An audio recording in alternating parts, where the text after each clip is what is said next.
Hello, this is John, and I just wanted to put this quick video up in regards to a plan that New York has to help clear out some of the snow by hiring emergency snow shovelers. I think it could have been done a little bit better had they lowered the age requirement to 16, because a lot of the school students are going to be out of school, and you've got about 500,000 students between the ages of 16 and 18. Or 16 and 17, I should say. There's about 400,000 to 500,000 students that probably would have signed up to help shovel the sidewalks and the areas where trash is going to be accumulating.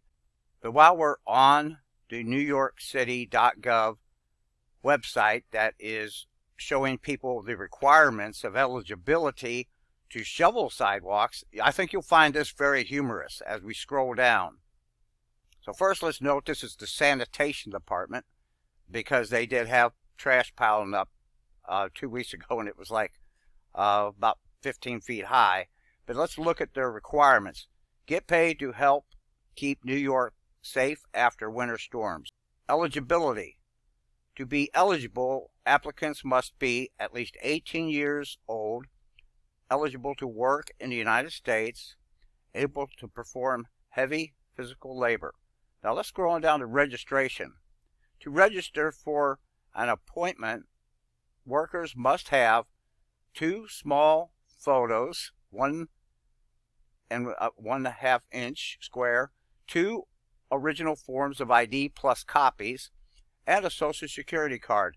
Isn't that interesting that they don't require voter ID when you cast a vote in New York? So according to what the Democratic Party is suggesting, this would be extremely racist, because there are, according to them, certain people that aren't intelligent enough to get 2 forms of ID or a Social Security card. I guess they would call this Winter Snow 2.0. But let's move forward and look at what happened 2 weeks ago with trash piling up because they could not get the snow removed. I think it's pretty gross to walk past it, to be honest. It's a pretty big eyesore. Banks of dirty snow coupled with piles of trash, like a post-snowstorm hangover that's lingering faced to the unending cold temperatures. Snow melters are helping, but those frozen mounds are challenging. It was like dealing with rock boulders that the workers were out there trying to chop up to try to open up the walkway. So that definitely slowed down some of the progress, and obviously that was a big priority for us.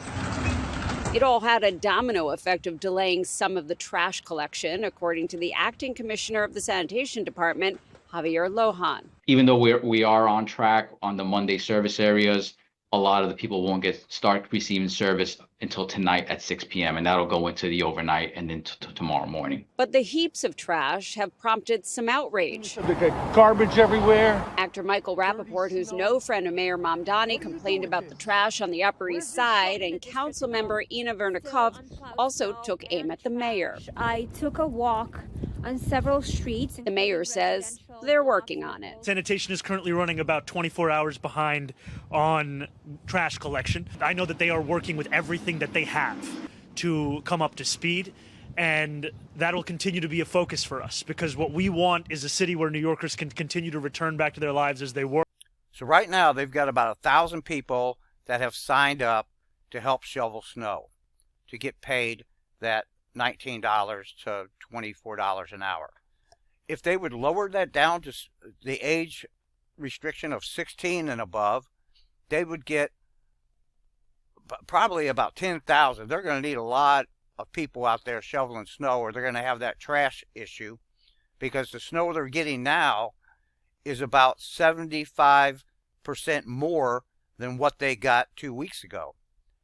And we have in New York State 700,000 to 800,000 students between 9th grade and 12th grade. If you cut that in half, you got about 400,000 students 16 and above, I would estimate. And so here's the weather forecast of what is going to be transpiring over the next 24 hours. I want to show you some of the latest reports coming in. We'll just continue to update this throughout the morning because they continue to ramp up, and we'll likely get more after sunrise once more people wake up. Mott Haven, 15 inches. Plain Edge, 11.5. Dongan Hills 14 inches, and Ridgefield 12 inches of snow. We're on the major climate sites in Newark. 11 inches, 9.5 in Islip, Central Park 9.3, LaGuardia 9.1, JFK 7.8, and Bridgeport at 5. This was last updated, I believe, close to 10 to 11 last night, so these numbers are likely higher, and we will update as soon as we get those new numbers in for the major climate sites. The blizzard warning continues all across the tri-state, and notice this also includes all of the state of New Jersey. The last time the entire state of New Jersey was under a blizzard warning, that was in 1996. So this is just breaking records all across the area. Another issue with this blizzard is low visibility because of blowing snow and gusty winds, and visibility is dropping at or below a quarter of a mile in Central Park and Islip, and that is why travel is just not recommended. Winds gusting up to 47 miles per hour in Islip, 39 in White Plains, and 41 miles per hour in Belmar. With the strong onshore flow, also watching out for coastal flooding. When it comes to snow timing, that will taper off this afternoon, and then finally looking at skies drying out as we head into the afternoon hours, and temperatures slowly getting into the low to mid 30s. We briefly climb above freezing around 3 to 5 p.m. near 35 to 36 degrees.